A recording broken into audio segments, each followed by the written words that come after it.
इस पीडीएफ का पासवर्ड इस वीडियो के अंत में दिया गया है तथा ये डिस्क्रिप्शन में दिए गए टेलीग्राम ग्रुप और व्हाट्सएप चैनल में मिलेंगी, जिसे आप इस यूट्यूब चैनल को सब्सक्राइब करके ज्वाइन कर सकते हैं।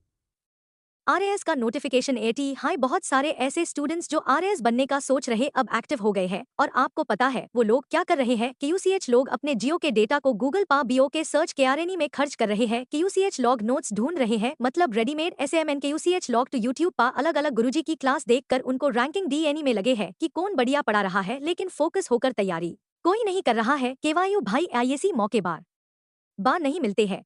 एक तो 2023 के ट्यूरेंट बाद 2024 में वैकेंसी ए जाना और प्री एग्जाम में भी इतना टाइम एमआईएल जाना, ये तो एसओएनई पे सुहागा वाली बात। एचआईजेओ भी करना है, उसका डिसीजन आज ही लो। जैसे भी पढ़ना है पढ़ाई में लग जाओ, अगर कोई दिक्कत आए तो हम हैं आपको मेंटोर करने के लिए। तैयारी होगी और जबरदस्त होगी, और इसी अटेम्प्ट में आरएएस क्रैक भी होगा, क्योंकि RAS study point name of trust एसीएचएच भाई अभी तो चलते हैं, फिर आएंगे बीच बीच में बत्याने। धन्यवाद। भारतीय राजनीति के संदर्भ में प्रस्तावना प्रियम्बल भारतीय संविधान का अत्यधिक महत्वपूर्ण हिस्सा है। इसे संविधान की आत्मा माना जाता है क्योंकि यह संविधान की मुख्य उद्देश्यों और सिद्धांतों को संक्षेप में प्रस्तुत करती है। प्रस्तावना को संविधान सभा द्वारा 26 नवंबर 1949 को अपनाया गया था और यह 26 जनवरी 1950 को संविधान के लागू होने के साथ प्रभावी हो गई। प्रस्तावना का महत्व। भारतीय संविधान की प्रस्तावना भारत को एक संप्रभु, समाजवादी, धर्मनिरपेक्ष, लोकतांत्रिक और गणराज्य के रूप में परिभाषित करती है। यह भारतीय नागरिकों को न्याय, स्वतंत्रता, समता और बंधुता की गारंटी देती है। एक संप्रभुता, सॉवरेंटी, इसका तात्पर्य है कि भारत एक स्वतंत्र राष्ट्र है और अपनी आंतरिक और बाहरी नीतियों के निर्धारण के लिए पूरी तरह स्वतंत्र है।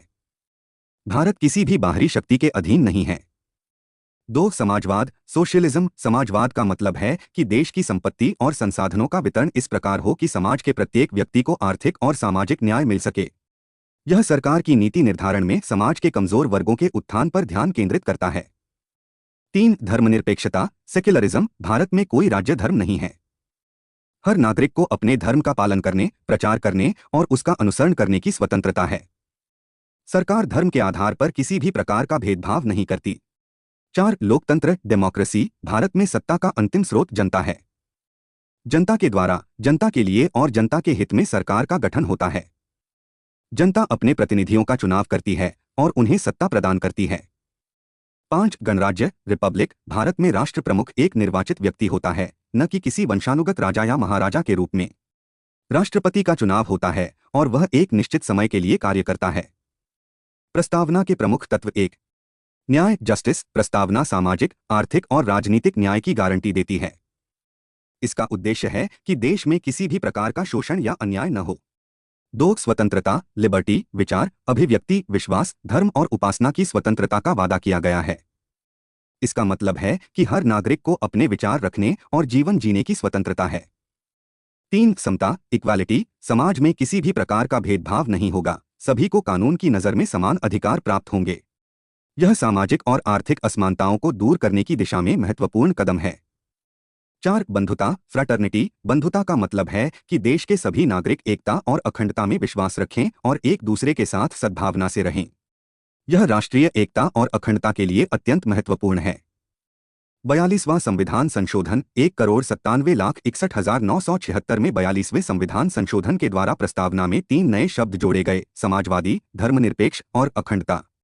इन परिवर्तनों ने प्रस्तावना को और अधिक स्पष्ट और व्यापक बनाया, जिससे यह सुनिश्चित हो सके कि भारत का संविधान आधुनिक समय के सामाजिक और राजनीतिक आवश्यकताओं को पूरा करता रहे। निष्कर्ष। भारतीय संविधान की प्रस्तावना संविधान के उद्देश्यों और सिद्धांतों का मार्गदर्शन करती है। यह नागरिकों को उनके अधिकारों और कर्तव्यों की जानकारी देने के साथ साथ देश की लोकतांत्रिक प्रणाली को स्थिर और प्रभावी बनाए रखने में भी सहायक है। प्रस्तावना भारतीय समाज के सर्वांगीण विकास और राष्ट्रीय एकता को बढ़ावा देने के लिए एक महत्वपूर्ण साधन है।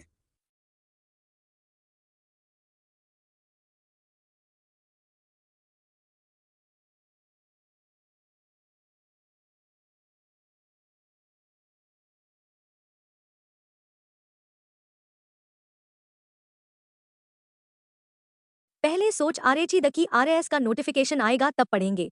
वो आ गया एफआईआर। सोचने लगे कि अभी डेट खा आई है, वो भी आ गई एफआईआर। ये कहने लगे कि अभी तो सिलेबस चेंज हो सकता है, SYLLABUS आने दो। आज वो भी आ गया विद नो चेंज। ए भी क्या सोचने में लगे हो दोस्तों? कि मेंस का सिलेबस आएगा तब पढ़ाई स्टार्ट करेंगे। ऐसे ही सोचते रोज तो बस टाइम निकलता जाएगा, तैयारी नहीं हो पाएगी और करने वालों ने तो कब की तैयारी शुरू कर दी है। आप भी अब टाइम वेस्ट मत करो, जल्द ही अपनी तैयारी शुरू करो। एयूआर अगर अब भी कुछ समझ नहीं आए तो चले आओ हमारे यूट्यूब चैनल पर, जहां हमारे नोट्स आपकी हर शंका का SAMADHAN के लिए मिलेंगे और यहां आकर आपकी सभी दुविधाओं का हाल हो जाएगा। KYOK IRAS स्टडी सर्किल है तो संभव है।